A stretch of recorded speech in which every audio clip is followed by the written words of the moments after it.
Hi everyone, and welcome back to the Crafty Yellow Camper. And as promised in my previous video, I have another video for you using the Garden Meadow stamp set, papers and assorted bits.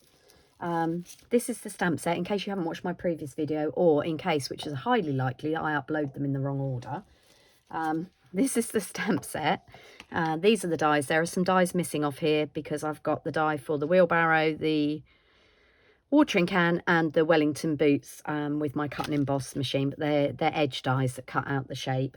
The lovely people at Stampin' Up, as I've said it before, have given us this lovely arch which cuts a doorway and a door, and then these lovely scene building pieces which you'll see again. Right, okay, so this is the card that we're going to make. Oh, I forgot to say, we're going to be using the gorgeous papers again, which I did a run through in my previous video. Hopefully I'll upload them in the right order and you can have a look at that if you haven't already. Okay, so this is basically a trifold card, but it's a really simple card to make, but it looks really effective. So I've got my trimmer. Let's crack on and show you how I did it. So I've got half of an A4 sheet of shaded spruce, which is one of the colours that is in the papers. My previous video I used garden green, which is another one that's in the papers, and again in the previous video I give you a run through of the different colours, because there are a lot of colours in this DSP. Okay, it's a 6x6 DSP, which is great for card fronts. So the first thing we're going to do, a standard C6 card base, half of an A4 sheet cut across the width. So this is 21 and it's 14.8 in length. Okay, which is half of the A4 cut that way. Okay, so the first thing I'm going to do is I'm going to score where I would normally to fold a card in half, and that is at 10.5. because the cardstock is 21. Sorry, I think I said 29 earlier. It's 21 across in the English A4 if you're using letterhead, half of whatever that is, if you're watching me from another country. Okay, so I'm going to score that at 10.5, and that would give us a standard C6 card base. And then to make the fold at the front, all I'm going to do is put a score in on the left-hand side. So I'm going to turn it back the same way, so I'm scoring the same way. And I scored that, I'm just checking my measurements, at 4 centimetres from the left-hand edge.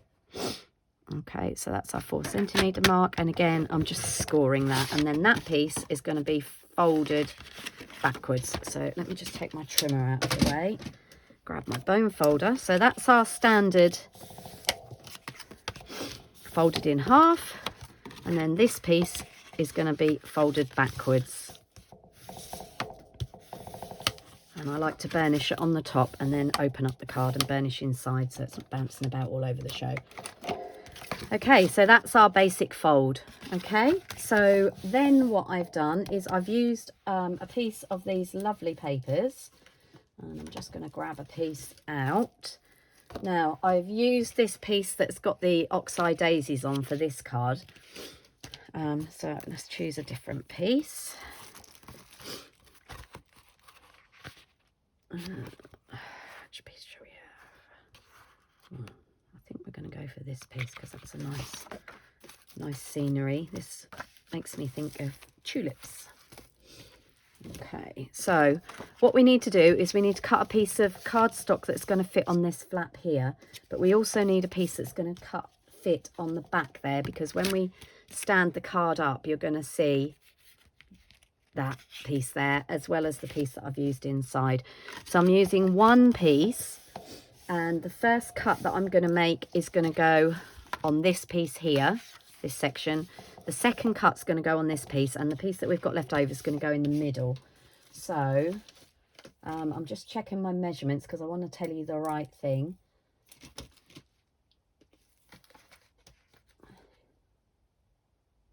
Yeah, so this section here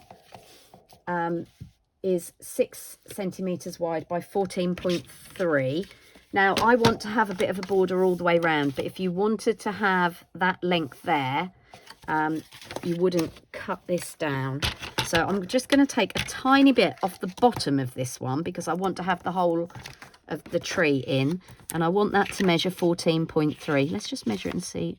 It's 6 inches, so it's 15.2 centimeters, which is bigger than a card front, so you would need to trim it regardless.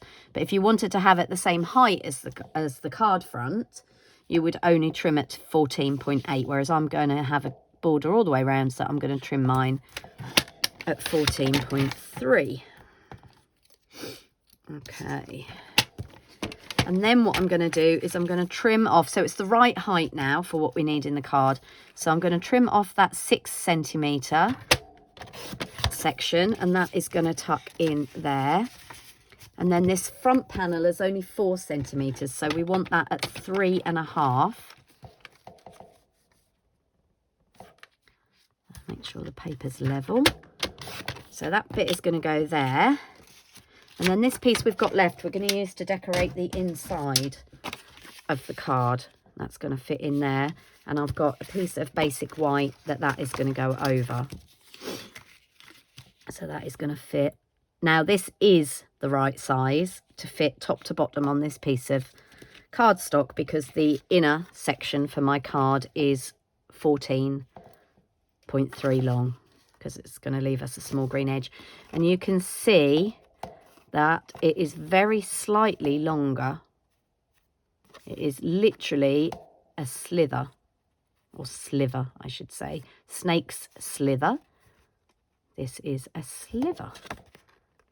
You can't actually see it when it's turned over, so just be careful when we glue it. So on my previous video, I inked the side of the card, but I don't want to do that because I want to leave somewhere to write on this one. So the first thing I'm going to do is stick down this DSP, and this is one of the ones that's got beautiful florals on both sides, but I want the scene for this. So I'm going to have to be really careful when I stick this down. So I want a tiny white edge on this side, and I need to make sure, oh sorry, I just knocked the camera with my head. I need to make sure A, that it's straight,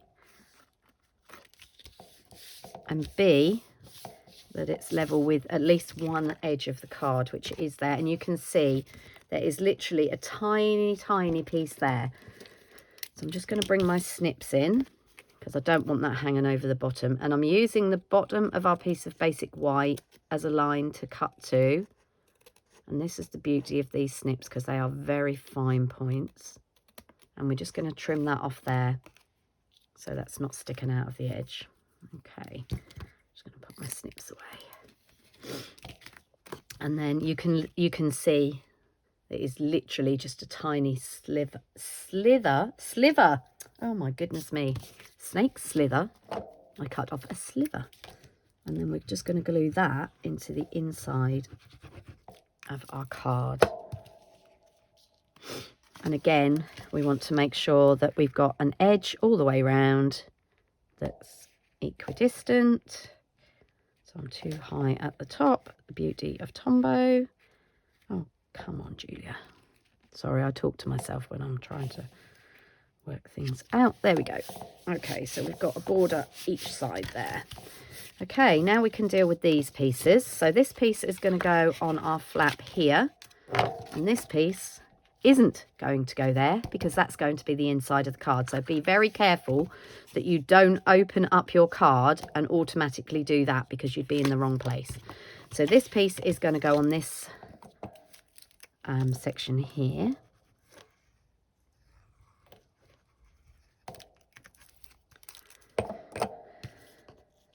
Okay, so we can stick that piece on, and we need to make sure that that lines up with this section here. So I'm just trying to eyeball that. Okay, that's that piece. And then this other piece has got to go in here on the back there, which is why I said don't open the card out and just stick them all in a line, because you'll be in the wrong place. And we're using the scenery side of this card. The other side is sort of like a wild meadow. Okay, and again, we need to line that up so So we've got an almost equal top and bottom. There we go. And then when this piece is folded back, obviously we've got our scene. Now, the arched doorway, I really liked. I was going to use the outside frame of it for a previous card, and I changed my mind, and I've got an idea for a third video using this set, which hopefully I'll get to make an upload when I upload this. I really like it, but it's not screaming wooden door to me because it's just brown. I've cut it in pecan pie, which is a lovely woody colour, but it needed something else because I wanted to stick it on the front here to make it look like you were opening a secret door into the garden. So this is another online exclusive set. I love a background stamp. Textured wood stamps. Wood is my thing. Textured wood stamps are really, really useful for a multitude of things. Most, obviously, men's cards, which I think we're a little bit short on sets, to be fair. And I love I'm a carpenter's daughter, and my granddad was a carpenter. So, you know, wood has always been a big feature of my life. And I really loved how they'd done this with the knots. So you've got this really fine piece, which is what we're actually going to use today. And then you've got this, which is like the bark on a silver birch. And then you've got this really bold sort of where a piece is split. So you could use it that way up, or you could turn it upside down and use it that way for the base of a tree. And then this lovely cross section of a tree. So the one that we're going to use today, as I said, is this big long one. Okay, and I'm going to use early espresso. Now you could do it in pecan pie, but I wanted a darker contrast. So normally I would take my ink pad to the stamp, but because this is the stamp to the ink pad, because this is a large stamp, I've got it diagonally across my block for two reasons. One is because it fits better, and the other one is it makes it easier for me to hold it, because I've got quite small hands. So I'm going to bring back in my piece of scrap paper from my last video, and I'm just going to stamp it across. Now it's a red rubber, so you don't need to put a stamping mat underneath, because you'll get a good enough impression. I'm just lining that up, and you can see two stamps across just leaves that tiny edge. So I'm just going to fill that in, and with the other side of the stamp I'm just filling that edge in. So there we go, we've got our nice wood effect. Hopefully you can see that. It gives a really nice sort of knotted wood effect. Okay, let's pop that to one side. So yeah, the textured timber is also an online exclusive. That's one that's recently been released, only in the last few days, whereas the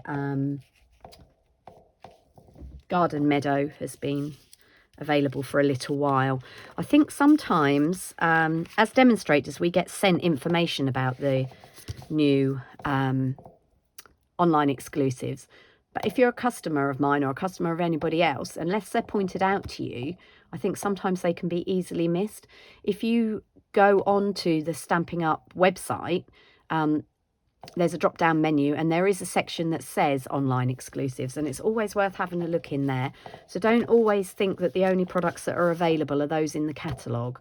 And if you don't have access to the internet, when you see myself, if I'm your demonstrator or whoever your demonstrator is, ask them about the online exclusives, because there's some really, really lovely sets that are available. Okay, so this is our door, and then I've gone ahead and I've stamped out the wheelbarrow, the Wellington boots and the watering can, and I've stamped those in basic grey. You could stamp them in black, I prefer basic grey.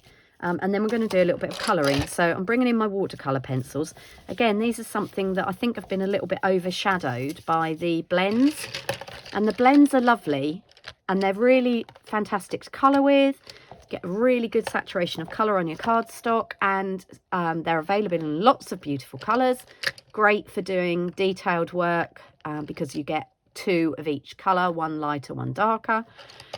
But I love watercolour pencils when they're paired with something like this paper, which I wouldn't be surprised if the originals were painted in watercolours. They might be oils or even chalk pastels, actually, looking at that. But anyway, I like watercolour pencils. And I'm really hoping that Stampin' Up, when we get our new catalogue in the summer, will bring out some new watercolour pencils in some new colours, because some of these are actually retired colours, but it doesn't stop me using it.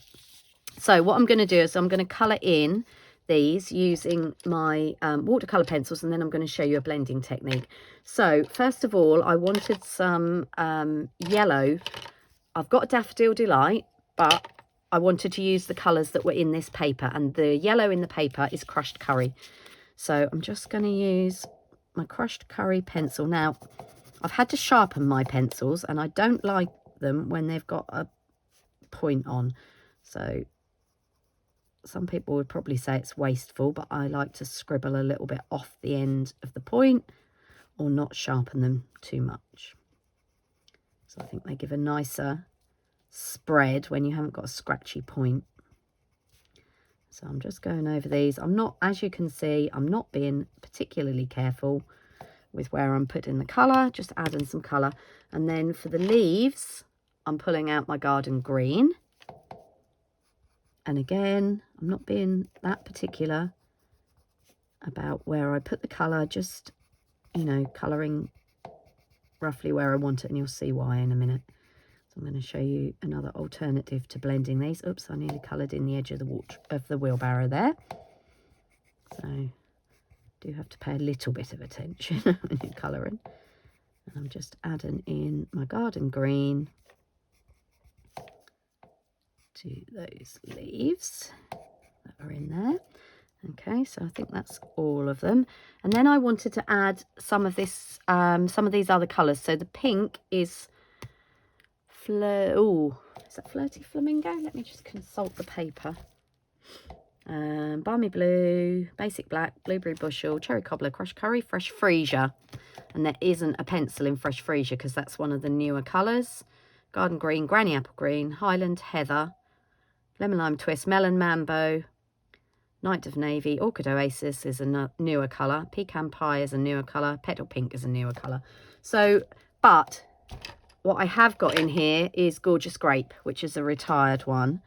So I'm just going to use that to add just a touch of purple. And again, I'm just colouring in where the stamped image gives me the suggestion of flowers. Okay, and then for the actual wheelbarrow itself, I'm going to use Basic Black for the handle grips and for the tyre.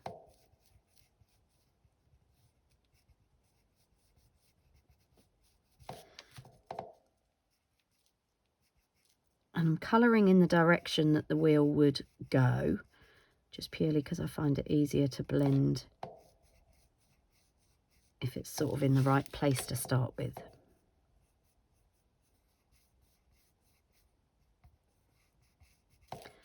Okay, and then for the actual wheelbarrow itself, I've got Basic Grey. So I'm just going to add some colour to the rest of the wheelbarrow.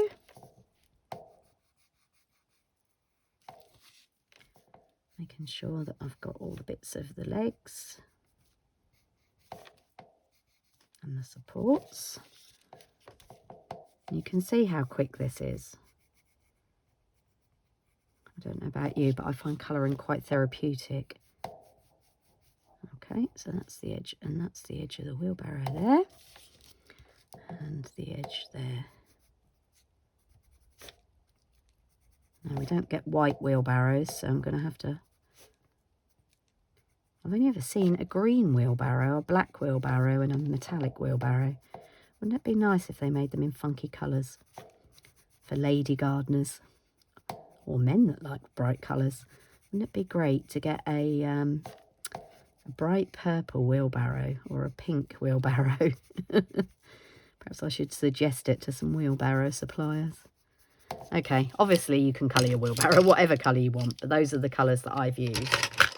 Okay. Oh, forgot the wellies. And then the watering can, I've already gone ahead and coloured that in, and that's in the basic grey. And then for the welly boots, these make me think of hunter wellies. And we've got garden green. We've got shaded spruce for our background card. And I don't have a shaded spruce pencil. Just checking. No, I've got old olive and we've got garden green. So we're going to go with garden green again. So again, just adding some colour to my welly boots.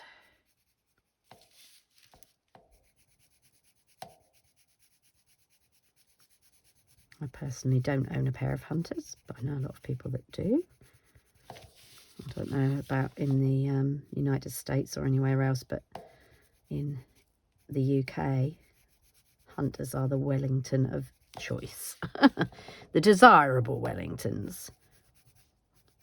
I don't own a pair. I go for something a bit more practical. I actually have river walking boots, which are way more practical in my day job.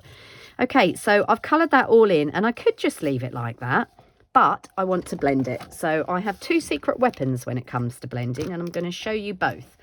So the first one are our blender pens. Now you can use these with our Stampin' Right markers, and you can use them with our ink pads to pick up ink, and you can also use them with our watercolour pencils. Basically they're a clear marker and they blend, or does what it says on the tin. So I'm going to come in with our welly boots first of all, and as you can see the tip is clear. There's nothing, if I scribble it there, nothing to see. And then basically you just use them to go over, and I hope you can see, I'll do half this Wellington boot and hopefully then you can see how it's blended, because it's a little bit, let me hold that up. So this is the side let's get it in focus. This is the side I've blended, and this is the side that I've just drawn on, and you can see it smooths out the colour, and you can move the colour around a little bit, which is why I wasn't being overly particular with where I put my colour. Now I'm going on to the wheelbarrow. Now the important thing is to remember to scribble the colour off in between. So because the Wellingtons are the same colour that we've used for the leaves, I don't need to do that. So I can just go over and blend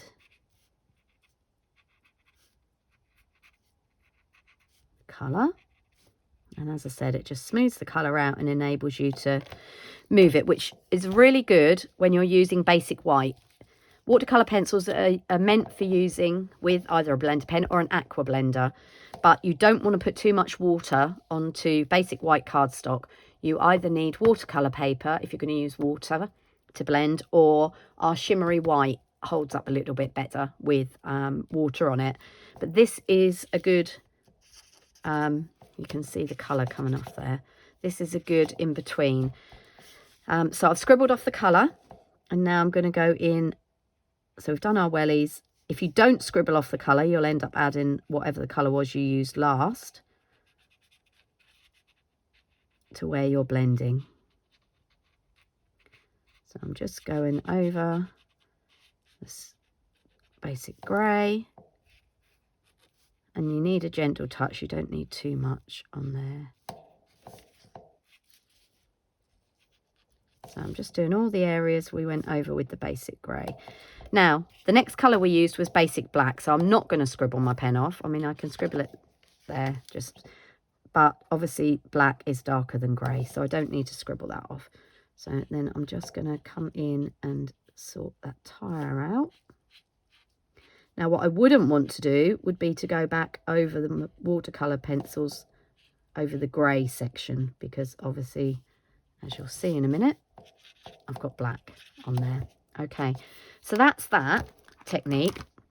I've already done the watering can, and I've done the, have I done the watering can? Actually, I don't know that I have. I've coloured it, but I don't think I've blended it. Maybe I have. Okay. So that's that. So the other technique that I like to use is a wink of Stella. So, excuse me. This is a clear wink of Stella. you can see this is very well used because it's very grubby. Now, these contain alcohol, so you can go over your colour. So not only will it blend it, it will add a little bit of subtle shimmer to our flowers. Again, the pencils are watercolours, so you do need to clean it in between. That's it. And then you can do that just by giving it a scribble, same as we did with the blender pen. And then that just blends in the colour for us. Okay, I'll lift that up, and I'm not sure if you're going to be able to catch the... Oh, there we go. Hopefully you can see that shimmer that's now added, which just adds another little touch. Okay, so I'm going to pop that away and pop my blending pens away. They're a really good investment. You get 3 in a pack. Let me grab my catalogue. They're not overly expensive. Let me just grab my catalogue and I'll tell you how much they are. Hopefully I can find them.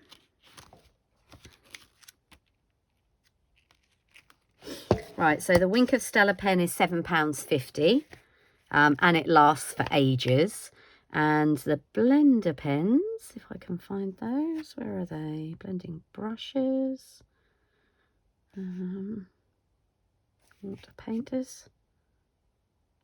Please, oh, blender pens, £13 for 3, and they again will last you absolutely ages. Okay, so that's those done, and we've got our door, so now we can start to assemble this. So what I'm going to do is I'm actually going to stick the door down so it's sort of halfway. I did it halfway on this card, and it actually covered up a bit too much of this for me, so for my liking. So this time I'm going to take it that way, so you can see this, you can see a bit more of this, and then when you open it, you sort of get that secret garden effect. So I find it easier sometimes to put the dimensionals that I'm going to use onto the DSP to stick down. But in this case, I am going to put them on the door. So I need them on the left-hand side of the door. Then I've got my little jam jar with its lid for my backs, and you might have noticed I just pushed into the middle of those dimensionals with my thumbnail, and that just makes it easier to lift the lids off, the tops off. Okay, so I'm going to line that up with our flap there, and I know I'm covering up this beautiful piece of DSP here, but that can't be helped. Right, and then what I'm going to do, I'm going to add our... Now, I'm going to add the wheelbarrow over that side, but I need to make sure it's level with the card edge because we don't want it sticking out.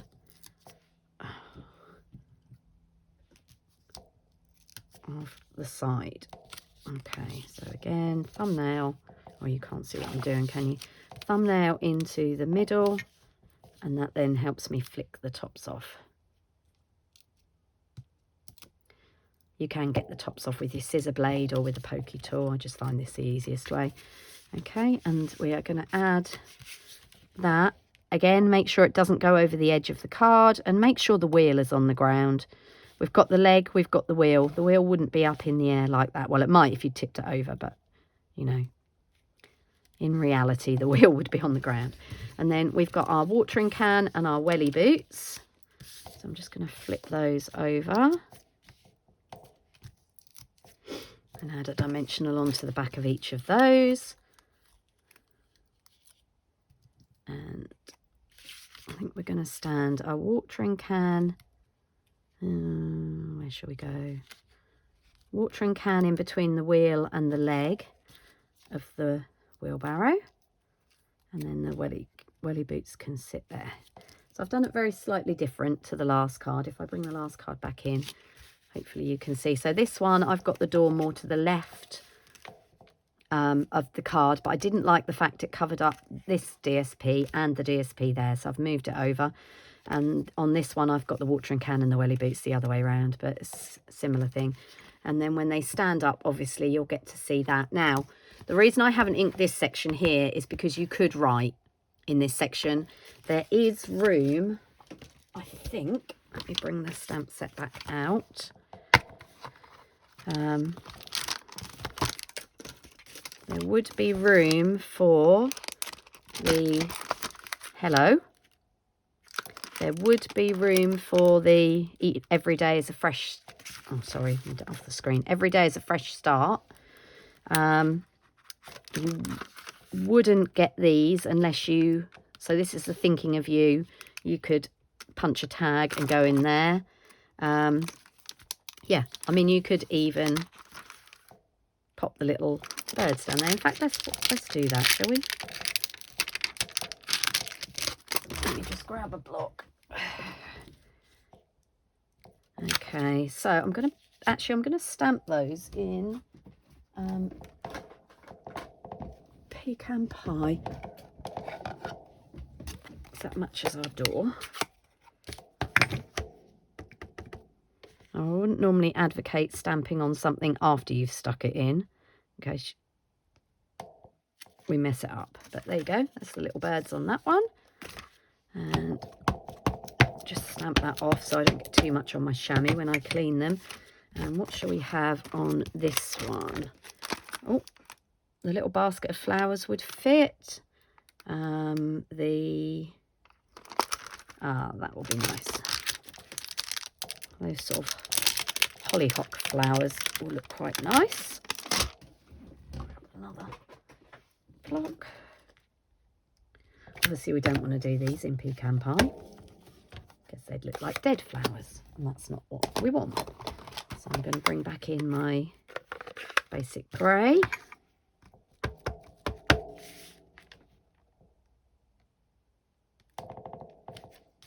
Okay. And you could leave them as a line drawing like that, or you could colour them in. The choice is yours. I'm going to leave mine as a line drawing for now. I might come back and colour that in later. And my little quails. Okay, so there's our two cards. Let's move that messy piece of paper out of the way. There are two cards side by side. I hope you have enjoyed the video and it's given you some ideas for some cards to make for yourself. If you do, please feel free to share them either in the comments on my YouTube channel, which is the Crafty Yellow Camper, or on my Facebook page, which is also the Crafty Yellow Camper. Okay, thanks for bearing with me. I realise this is quite a long video, and I'll see you all again soon. Thanks for watching and happy stamping. Bye for now.